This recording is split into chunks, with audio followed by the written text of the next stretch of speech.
Paz do Senhor, meus irmãos, mais uma vez nós estamos aqui hoje para estudar nossa lição da Escola Bíblica Dominical, lição de número 11. Essa lição tem como título A Intercessão de Jesus pelos seus discípulos. O texto áureo da nossa lição diz assim: E a vida eterna é esta, que conheçam a Ti só por único Deus verdadeiro e a Jesus Cristo a quem enviastes. João, capítulo 17, versículo de número 3, nossa verdade prática diz assim: a oração que Jesus fez ao Pai em favor de si próprio, dos seus discípulos e de sua igreja ressoa ainda nos dias atuais. A nossa leitura bíblica em classe, ela está no Evangelho segundo escreveu João, capítulo 17, nós vamos fazer a leitura do versículo do 1 ao 3 e após nós faremos a leitura do versículo do 11 até o versículo 17 desse mesmo capítulo de João, capítulo 17, tá bom? Então vamos lá, você que tem a sua revistinha, já pega a sua revistinha aí para acompanhar essa aula, fazer as suas anotações, tá bom? Nosso texto da leitura bíblica em classe diz assim, João 17, capítulo 17, versículo 1 a seguir aqui. Jesus falou essas coisas e, levantando os olhos ao céu, disse: Pai, é chegado a hora, glorifica o teu Filho, para que também o teu Filho te glorifique a ti. Assim como lhe deste poder sobre toda a carne, para que dê a vida eterna a todos quanto lhe deste. E a vida eterna é esta, que conheçam a ti só por único Deus verdadeiro, e a Jesus Cristo a quem enviaste. O versículo de número 11, agora até o versículo 17, diz assim: E eu já não estou mais no mundo, mas eles estão no mundo. E eu vou para ti, Pai Santo, guarda em teu nome aqueles que me destes, para que sejam um, assim como nós. E estando eu com eles no mundo, guardava-os em teu nome. Tenho guardado aqueles que tu me deste, e nenhum deles se perdeu, senão o filho da perdição, para que a Escritura se cumprisse. Mas agora vou para ti e digo isto no mundo, para que tenham a minha alegria completa em si mesmo. Dê-lhes a tua palavra, e o mundo os odiou, porque não são do mundo, assim como eu não sou do mundo. Não peço que os tire do mundo, mas que os livre do mal. Não são do mundo, como eu do mundo não sou. Santifica-os na verdade, a tua palavra é a verdade. Pois bem, meus irmãos, nessa lição de número 11, nós temos, como nas demais lições, alguns objetivos, a ser alcançado após a lição. E nessa não é diferente, nós temos aqui 3 objetivos para alcançar nessa lição de número 11. A primeira coisa que vem como objetivo para nós alcançarmos é meditar sobre a oração de Jesus pela sua glorificação. Que essa oração pela sua glorificação se refere à sua missão redentora. Então, o primeiro objetivo, nós precisamos meditar sobre a oração que Jesus fez para a sua glorificação, que se refere à sua obra redentora. Em segundo lugar aqui, nós precisamos de ter como objetivo da nossa lição examinar as orações pelos discípulos que Jesus fez, para que eles fossem protegidos e santificados. Então nós precisamos examinar isso também como objetivo da lição. E por último, mostrar a oração, terceiro, mostrar a oração por aqueles que futuramente creriam, evidenciando sua perspectiva eterna e inclusiva sobre o reino de Deus. Então são esses 3 objetivos que nós temos nessa lição de número 11 e pedimos a Deus que Ele assim possa nos permitir alcançar esses objetivos, tá bom? Vamos lá para a nossa introdução da nossa lição de número 11.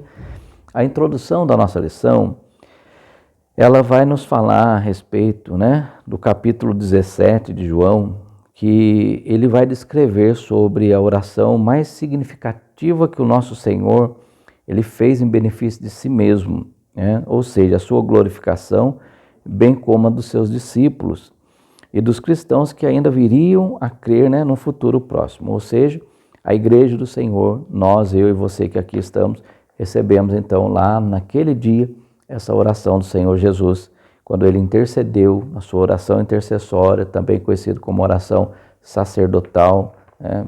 E na nossa introdução também nós vamos ver que a oração sacerdotal de Jesus é importante lição sobre a unidade do povo de Deus e do seu reino e o propósito de promover o evangelho de Jesus no mundo também. Jesus, quando ele ora e intercede, ele tem um propósito de ter a unidade da igreja, né? Que eu e você fazemos parte desse corpo da igreja do Senhor Jesus. Primeiro ponto da nossa lição, a oração de Jesus e a sua glorificação. Nessa trajetória desde as aulas anteriores, né, que nós estamos estudando, Jesus ele está naquele ambiente da ceia, onde ele lava os pés dos seus discípulos, aonde ele anuncia que ele vai ser traído, que ele vai ser entregue para ser morto, né? E ali Jesus também, ele canta um hino e faz uma oração. Essa oração, nós acreditamos então que ela estava no mesmo local ali, onde eles estavam saindo de celebrar a ceia, e Jesus faz essa oração intercessória, né, para os seus discípulos, para a igreja, e também fazendo oração pedindo que o Pai glorificasse a ele através da sua morte, né, da sua crucificação. Vamos lá, vamos começar então o primeiro tópico. A oração de Jesus, primeiro ponto do primeiro tópico aí, entre todas as orações do Senhor documentadas nos evangelhos, é indiscutível que foi João quem relatou possivelmente a mais elevada oração de Jesus. No capítulo 17, do versículo 1 ao 26, está registrado por João. No início de João 17, do versículo 1, está escrito: Jesus falou essas coisas. Essa frase remete ao discurso do Senhor sobre a vinda do Espírito Santo, o Espírito Consolador, né? Diz a respeito daquela promessa que nós falamos também na aula passada, conforme nós estudamos anteriormente, então João 16, 13, né? Certamente o local onde o Senhor se encontrava era o mesmo em que partilhou a última ceia com seus discípulos em relação à oração de Jesus no capítulo 17. Os estudiosos costumam se referir a ela como a oração intercessória, a oração sacerdotal de Jesus ou a oração da consagração. Nosso Senhor apresentou essa oração em pelo menos 3 partes. Ele orou por si mesmo, como já falei anteriormente, intercedeu pelos discípulos, também já dito aqui, e também fez uma oração pela igreja futura, que somos nós, como assim eu já havia falado para os irmãos. Agora, o segundo ponto do nosso primeiro tópico diz assim: a oração de Jesus pela glorificação, a sua glorificação. Quando Jesus faz a oração diante do Pai, dizendo, né, glorifica a mim, né, para que eu também possa glorificar ao Senhor, ele estava dizendo que mediante a sua morte, o mundo conheceria a Deus através de Cristo ali. Conheceria a vida eterna através de Cristo e seria oferecido a todos aqueles que o reconhecessem como Salvador. Então, através da morte, da crucificação de Cristo, da sua ressurreição, seria glorificado o Pai em Jesus, ou seja, o Pai seria glorificado no Filho e o Filho também seria glorificado ali naquela atitude, como volto a dizer aqui, através da sua morte. O mundo conheceria, né, a Deus e conheceria a vida eterna que estaria sendo oferecida a todos quanto aceitasse o Senhor como Salvador da sua vida, né, da sua alma. Glorificar alguém significa torná-lo conhecido, né? Jesus seria reconhecido como Filho de Deus, o Salvador do mundo. Então essa oração que Jesus faz para a sua glorificação, ela tem esse objetivo, né, de que o Pai fosse conhecido e que a vida eterna também fosse conhecida a todos aqueles que nele crescem, né, e o aceitassem como Salvador. Terceiro ponto aqui do primeiro tópico, a mensagem, a mesma do primeiro tópico, a mesma glória com o Pai. No versículo 5 está escrito: e agora glorifica-me tu, ó Pai, junto de ti mesmo, com aquela glória que tinha contigo antes que o mundo existisse. Essa referência à glória se relaciona à divindade de Jesus, nosso Senhor, como o verbo, um verbo divino antes da sua encarnação, que ele já tinha antes de encarnar. Na realidade, o que Jesus solicita é a glorificação mútua entre o Filho e o Pai. Somente o nosso Senhor Jesus Cristo, ele poderia fazer tal pedido para Deus, por essa glorificação, uma honra que ele já possuía antes que o mundo existisse. Essa declaração evidencia a divindade de Jesus, ao revelá-lo como um com o Pai, ou seja, essa unidade. E assim, com base nessa igualdade com o Pai, Jesus, nessa igualdade com o Pai, o pecador que confessa e se arrepende dos seus pecados recebe a vida eterna e conhece pela fé o único Deus verdadeiro e a Jesus Cristo, a quem o enviaste. Está isso lá no João, capítulo 17, versículo 3.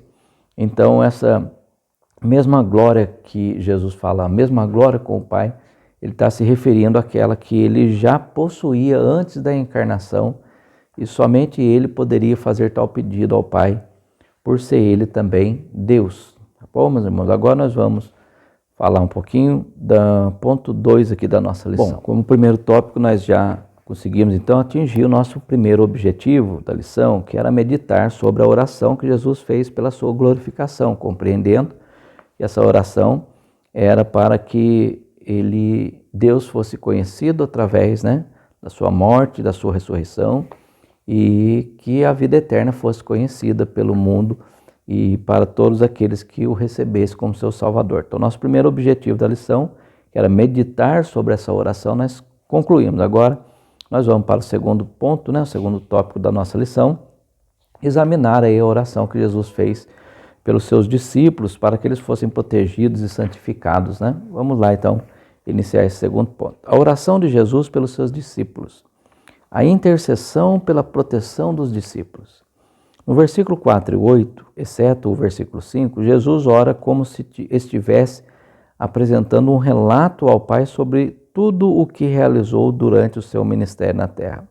No versículo 6, ele intercede por seus discípulos e pela unidade entre eles, uma vez que seriam os responsáveis por continuar a sua obra, a obra que Jesus havia iniciado para o Pai. O nosso Senhor se refere aos discípulos como homens que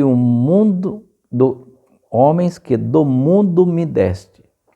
O Redentor revela que os seus discípulos pertenciam ao Pai e que este os entregou a ele. Eram teus e tu nos deste e guardaram a tua palavra. Está no versículo 6 do capítulo 17. Então, essa fala de Jesus: eram teus e tu me deste, e eles guardaram a sua palavra.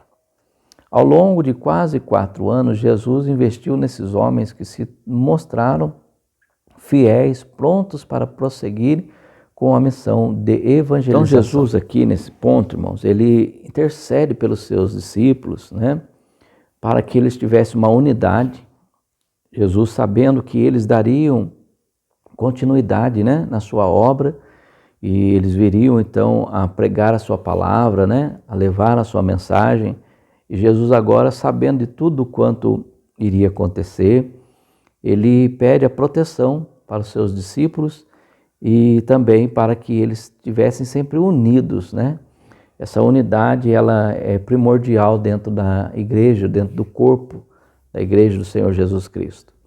Porque sem a unidade, o corpo perece, Nós podemos observar que o corpo, ele precisa, um membro precisa de outro membro, ainda que os mais inferiores e possam parecer até desnecessários, mas eles são sempre necessários e dependemos um dos outros. Até mesmo que um corpo, eu costumo dizer que quando o dedo mindinho do pé, ele se machuca, o corpo todo sente, Não é ele que vai sentir sozinho, o corpo todo sente. Então a gente precisa ter essa unidade.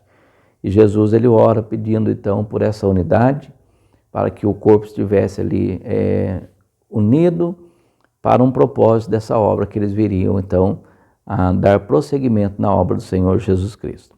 Agora, no segundo ponto aqui, os discípulos receberam a palavra de Jesus, como foi dito já no versículo 6 do capítulo 17, e receberam a sua palavra, né? Guardaram a sua palavra. Jesus passou com eles ali um período muito longo, ensinando eles a respeito do reino, trazendo para eles a palavra de Deus, e agora a palavra ela é colocada dentro dos corações daqueles homens, e Jesus está apresentando isso para Deus, que eles estão ali com essa palavra já fervendo Então, dentro dos seus corações. Os discípulos receberam a palavra. Apesar de, em certas ocasiões, os discípulos terem encontrado dificuldades para compreender completamente o ensinamento de Jesus, as suas recordações foram reavivadas pelo Espírito Santo quando receberam poder no dia de Pentecostes, permitindo-lhes assim entender e difundir o que aprenderam com o Mestre, né? Está lá em Atos capítulo 2, do versículo 14 ao 36, nós vamos ver isso. No versículo 6, Jesus referiu-se ao Pai, afirmando que os seus discípulos mantiveram a mensagem recebida, e guardaram a tua palavra, está escrito assim, né? Ao vivermos conforme a palavra de Deus, aceitando e obedecendo os ensinamentos de Cristo, nós podemos testemunhar o Evangelho com credibilidade. Essa palavra aqui, credibilidade, ela é muito importante para nós, ela nos ensina muito nessa lição, porque se nós aceitamos a palavra, obedecemos os seus ensinamentos, né? Então nós podemos testemunhar com credibilidade. Agora, quando nós recebemos a palavra, mas não aceitamos os seus ensinamentos, ou seja, andamos totalmente de forma desordenada, muitas das vezes dentro da nossa carnalidade, dentro dos nossos desejos, dentro das nossas vontades, dentro dos nossos pensamentos, e não queremos obedecer a palavra do Senhor Jesus, que nos ensina dia após dia. Quando nós assim procedemos, nós não conseguimos ser testemunhos diante da sociedade, diante dos nossos familiares, ou seja, às vezes até nós achamos que somos testemunho para a sociedade, para a família, no local onde nós trabalhamos, nós até achamos, mas sem credibilidade. Por quê? Porque não aceitamos os ensinamentos de Jesus. Às vezes eu acho que aquilo que eu penso, aquilo que eu quero, é desse jeito que tem que ser, e quando na verdade as pessoas olham para nós e nós muitas das vezes nos enganando, achando que estamos fazendo o correto, e as pessoas não dão crédito naquilo que nós falamos por causa das nossas atitudes que não demonstram, né, de fato que somos discípulos. Jesus disse, certa feita, disse assim, se vós guardardes as minhas palavras, né, verdadeiramente sois meus discípulos. Então, guardar a palavra está dizendo no sentido de receber os seus ensinamentos, aceitar as suas correções, né? Porque quando nós chegamos em Cristo, nós não chegamos porque nós somos perfeitos. Muito pelo contrário, Jesus disse assim, o são não precisa de médico, mas os doentes precisam. Então, quando nós recebemos o Senhor Jesus como nosso Salvador, na verdade, nós estamos dizendo para Ele, olha, eu reconheço as minhas falhas, eu reconheço o meu pecado, eu reconheço a minha enfermidade espiritual e eu preciso ser sarado. E através da palavra do Senhor, através dos ensinamentos do Senhor, eu sou sarado, eu sou curado das minhas enfermidades espirituais. E isso, então, faz com que eu tenha regeneração. Nós falamos na aula passada, né? Regeneração, ela é feita através do Espírito Santo, e essa regeneração é uma reconstrução do meu caráter, né? Aquilo que eu fazia de errado, eu passo a não fazer mais, porque eu fui regenerado pelo Espírito Santo de Deus. E fazendo assim, procedendo dessa forma, eu vou testemunhar e ter credibilidade da sociedade, da família, né? Dos meus companheiros de trabalho. Então é importantíssimo não só receber a palavra, mas também obedecer, né, a sua palavra. É isso que Jesus estava falando, que os discípulos, eles receberam a palavra e estavam dispostos a obedecer, mesmo que muitas das vezes eles não compreendiam, né, aquilo que Jesus estava falando, mas que após a descida do Espírito Santo, lá no dia de Pentecostes, eles foram capacitados a essa compreensão e a poder então anunciar também essa palavra a todos aqueles que precisavam ouvir a voz de Deus. Certo? Vamos agora para o próximo ponto aí, que é o ponto 3. Bom, o ponto 3 aqui vai dizer protegidos do mundo. O versículo 14 afirma: deles a tua palavra e o mundo os odiou, porque não são do mundo, assim como eu não sou do mundo. É importante prestar atenção aqui no termo mundo, este pode referir-se algumas vezes nas Escrituras como mundo, o universo criado por Deus. Outras referências mundo nas Escrituras pode estar relacionada à humanidade, né? Então, quando se está escrito ali mundo, nós precisamos analisar o texto e o contexto para compreender em que sentido Jesus está dizendo isso. O mundo criado, o universo criado, o mundo a respeito da humanidade, mas nesse caso aqui, desse texto, dessa lição que nós estamos estudando, aqui Jesus se refere ao sistema espiritual governado por Satanás. Um mundo espiritual. É nisso que ele está dizendo. Deles a tua palavra e o mundo, ou seja, um sistema espiritual governado pelo diabo, ele odiou os seus discípulos. Por quê? Porque a palavra de Deus foi enxertada, foi colocada no coração dos seus discípulos. Então, dele a sua palavra e o mundo os odiou, porque eles não são do mundo.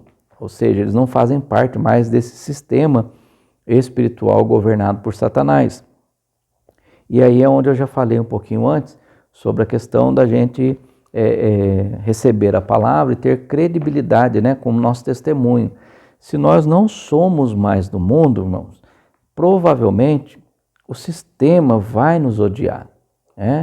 O sistema, quando eu digo, é o sistema mundano, que hoje o certo é errado, o errado é certo. Então, quando você prega uma verdade, quando você faz correções, quando você coloca a palavra do Senhor Jesus como prioridade, o mundo, o sistema, né, que influencia as pessoas, e essas pessoas que são deste mundo, que são influenciadas por esse sistema diabólico, eles vão nos odiar, eles vão ter ódio da gente, vão ter ira das nossas condutas, das nossas atitudes. Por quê? Porque eles não aceitam a palavra do Senhor Jesus, eles não aceitam.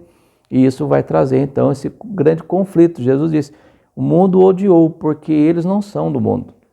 Então, se você está agradando todo mundo, é importante pensar nisso. Se você não tem um confronto, se você agrada todo mundo, se você não tem nenhum tipo de luta espiritual, nenhum tipo de problema, é bom repensar naquilo que você está vivendo. De fato, será que a palavra de Deus ela está em você? Você tem praticado ela, tem obedecido ela? O seu testemunho tem credibilidade? Porque se você não tem nenhum tipo de confronto com o mundo espiritual, isso é sinal que você não está incomodando. Então, a gente precisa rever quando isso acontece. Onde eu estou falhando, em que esse mundo está me aceitando e não está me odiando. Porque Jesus disse, não sou eu que estou dizendo, Jesus disse que o mundo odiou os seus discípulos porque eles conheceram a palavra. E eles não são mais deste mundo, desse sistema diabólico. Tá bom? O apóstolo Paulo escreve este mundo como um governo espiritual maligno em Efésios 2:2. Por conseguinte, o nosso Senhor deseja que o Pai guarde os seus discípulos desse sistema mundano, que é incompatível com o Evangelho, sob a influência do príncipe deste mundo. Então, Jesus aqui ele pede, o livramento dos seus discípulos ao Pai, porque ele sabia que uma guerra espiritual chegaria sobre a vida deles. Então, Jesus ele intercede, pedindo proteção aos seus discípulos, e agora nessa oração ele pede para que o Pai os livre, de todo esse mal do mundo. Não pede para que eles sejam tirados do mundo, não, ele pede apenas para que livre do mal que está no mundo, porque nós vivemos, nesse mundo, em meio a esse sistema, nós não somos dele, Mas nós vivemos nesse mundo e não tem como a gente se isolar dele, senão até mesmo como nós vamos pregar o Evangelho, não é verdade? Então vamos aí para o próximo. Bom, já examinamos, né, a oração de Jesus feita pelos seus discípulos, atingindo o segundo objetivo da nossa lição. Agora, como terceiro objetivo, que é o terceiro ponto, terceiro tópico aí, nós vamos mostrar aqui a oração que Jesus fez por aqueles que viriam a crer nele, né, no futuro, né? Bom, diz assim, a oração pela unidade da igreja. Nessa terceira parte de sua súplica, Jesus pediu pela unidade da igreja. Mais do que uma unidade de natureza eclesiástica ou orgânica, Jesus intercedeu pela harmonia espiritual do seu povo. Nosso Senhor ensinava por uma união genuína, ansiava por uma união genuína, tal como a que existe entre Ele e o Pai. Essa foi a súplica do nosso Senhor para que todos sejam um, assim como tu, ó Pai, está em mim e eu em ti. Aí quando nós avaliamos isso daqui, irmãos, Jesus ele usa a expressão todos sejam um como eu em ti. Essa unidade que Jesus está pedindo através dessa oração pela igreja, né? Nós nunca vimos Jesus desobedecer ao Pai. Nunca vimos Jesus contrariar ao Pai. Nunca vimos Jesus brigar com o Pai.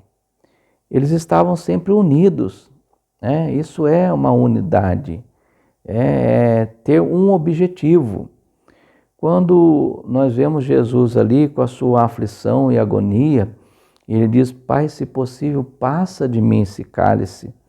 Imediatamente Jesus já continua a sua fala dizendo assim, mas todavia não seja feita a minha vontade, mas a tua.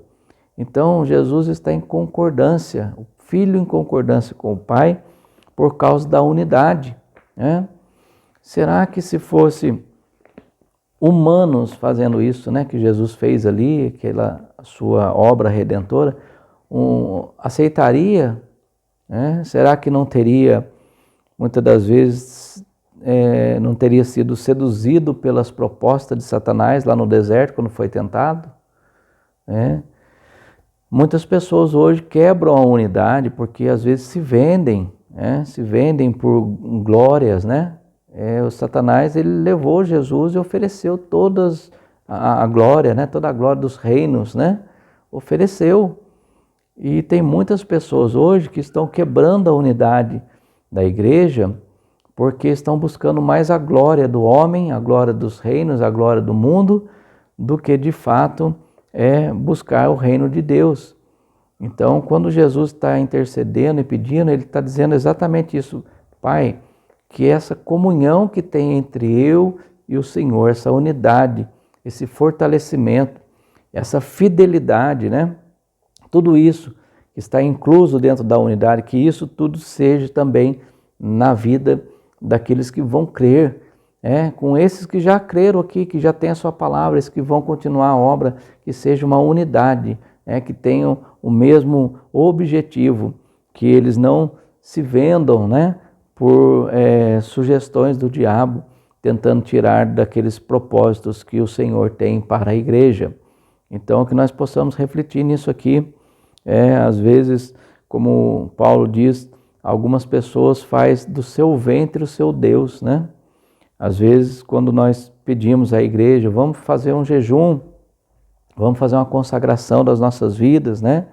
Dentro de uma unidade, a igreja, vamos colocar aqui a igreja local, não a igreja universal, mas a igreja local, onde você congrega ali na sua igreja, quando você tem um propósito de um jejum, de uma consagração, de oração, né? Convocações para estar orando, vamos lá, igual nós nas terça-feira, toda terça-feira nós estamos ali na nossa sede ali na cidade de Pouso Alto, aqui em Minas Gerais, orando todas as terça-feiras, e a gente sente falta de tantas pessoas ali, e cadê essa unidade? Né? Orar um pelos outros, pedir em favor daqueles que são necessitados, que não conhecem a Cristo ainda, tudo isso faz é o sentido da unidade que Jesus queria. E quantas das vezes nós não estamos nessa unidade, estamos quebrando essa unidade, como eu disse aí, e citei até Paulo falando que pessoas que às vezes colocam o seu ventre como seu Deus. Eu não consigo fazer um jejum. Eu não aguento fazer um jejum. Mas aí eu fico pensando, quando precisa fazer um exame de sangue, por exemplo, e exige-se 8, 10, às vezes 12 horas de jejum para depois fazer a coleta do sangue para fazer o exame, a pessoa consegue. Você já parou para pensar nisso? Para você fazer um exame de sangue, às vezes você fica 8, 10, até 12 horas sem comer. E quando se trata da unidade de um jejum pedido na igreja, as pessoas não conseguem fazer. Isso é mais do que uma comprovação que são áreas espirituais. E nós precisamos estar atento a isso, né? Para que essa unidade ela seja mantida, que a igreja consiga alcançar grandes objetivos aí através da unidade. Poderia citar muitas outras coisas aqui, mas o tempo não nos permite e também meio desnecessário, porque não é de fato total o tema da lição, mas citando aí só para a gente fazer uma reflexão sobre a unidade da igreja. Onde eu tenho quebrado a unidade da igreja, né? Eu concordo com os objetivos, com os projetos, eu também exponho os meus projetos, né? Quero fazer parte dessa unidade, ou tudo que é proposto na minha igreja, eu sou contra, eu não acredito, eu duvido, isso também faz parte da unidade. Então, quando Jesus aqui ele fala dessa unidade, sejam um como eu e ti somos um, Jesus estava falando dessa unidade fiel, né? Dessa unidade que não se quebra. Esse era o pedido de Jesus nessa oração. O ponto 2, o terceiro tópico diz assim, propósito da unidade. O propósito da unidade espiritual da igreja, conforme a intercessão do nosso Senhor, é que o mundo creia que tu me enviaste. Assim, a igreja revela essa unidade espiritual com Cristo por pelo menos 4 motivos. O primeiro dele, união essencial dos salvos como membro do corpo de Cristo. Segundo motivo aí, a união essencial dos salvos promovida pelo conhecimento crescente sobre Jesus Cristo. A união essencial dos salvos, terceiro, união essencial dos salvos no desenvolvimento do fruto do Espírito. E o quarto, união essencial dos salvos manifestada na glória como filhos de Deus e detentores da vida eterna. Terceiro ponto aí, já finalizando a nossa lição agora, a oração por encorajamento à unidade. Em João 17, 21 e 22, o nosso Senhor roga para que os discípulos sejam incentivados a manter a unidade com Ele. A crença em Cristo como o único suficiente Salvador é a principal razão da unidade cristã, de modo que os discípulos sejam encorajados a promover esse testemunho no mundo.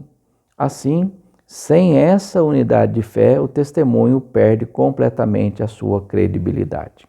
Então nós precisamos compreender que em tudo, nessa unidade, todos os aspectos que eu até citei, alguns locais, né, que geralmente acontece nas igrejas, que nós não podemos perder o nosso foco, o nosso objetivo, que é o Senhor Jesus Cristo, né?